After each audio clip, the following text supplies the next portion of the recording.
Judges. Chapter 2. The Lord's angel speaks to Israel. The Lord's angel went from Gilgal to Bochim and gave the Israelites this message from the Lord. I promised your ancestors that I would give this land to their families, and I brought your people here from Egypt. We made an agreement that I promised never to break, and you promised not to make any peace treaties with the other nations that live in the land. Besides that, you agreed to tear down the altars where they sacrificed to their idols. Why haven't you kept your promise? And so, I'll stop helping you defeat your enemies. Instead, they will be there to trap you into worshipping their idols. The Israelites started crying loudly, and they offered sacrifices to the Lord.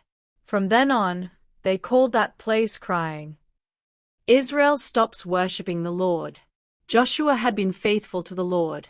And after Joshua sent the Israelites to take the land they had been promised, they remained faithful to the Lord until Joshua died at the age of 110. He was buried on his land in Timnath-Heres, in the hill country of Ephraim north of Mount Gaash. Even though Joshua was gone, the Israelites were faithful to the Lord during the lifetime of those men who had been leaders with Joshua and who had seen the wonderful things the Lord had done for Israel. After a while the people of Joshua's generation died, and the next generation did not know the Lord or any of the things he had done for Israel. The Lord had brought their ancestors out of Egypt, and they had worshipped him. But now the Israelites stopped worshipping the Lord and worshipped the idols of Baal and Astarte, as well as the idols of other gods from nearby nations. The Lord was so angry with the Israelites that he let other nations raid Israel and steal their crops and other possessions. Enemies were everywhere, and the Lord always let them defeat Israel in battle. The Lord had warned Israel he would do this, and now the Israelites were miserable. The Lord chooses leaders for Israel. From time to time, the Lord would choose special leaders known as judges. These judges would lead the Israelites into battle and defeat the enemies that made raids on them.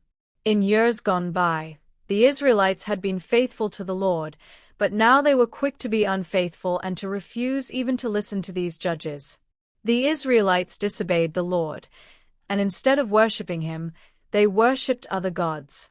When enemies made life miserable for the Israelites, the Lord felt sorry for them. He would choose a judge and help that judge rescue Israel from its enemies. The Lord was kind to Israel as long as that judge lived. But afterwards, the Israelites would become even more sinful than their ancestors had been. The Israelites were stubborn. They simply would not stop worshipping other gods or following their teachings. The Lord lets enemies test Israel. The Lord was angry with Israel and said, "The Israelites have broken the agreement I made with their ancestors. They won't obey me, so I'll stop helping them defeat their enemies." Israel still had a lot of enemies when Joshua died, and I'm going to let those enemies stay. I'll use them to test Israel, because then I can find out if Israel will worship and obey me as their ancestors did. That's why the Lord had not let Joshua get rid of those enemy nations all at once.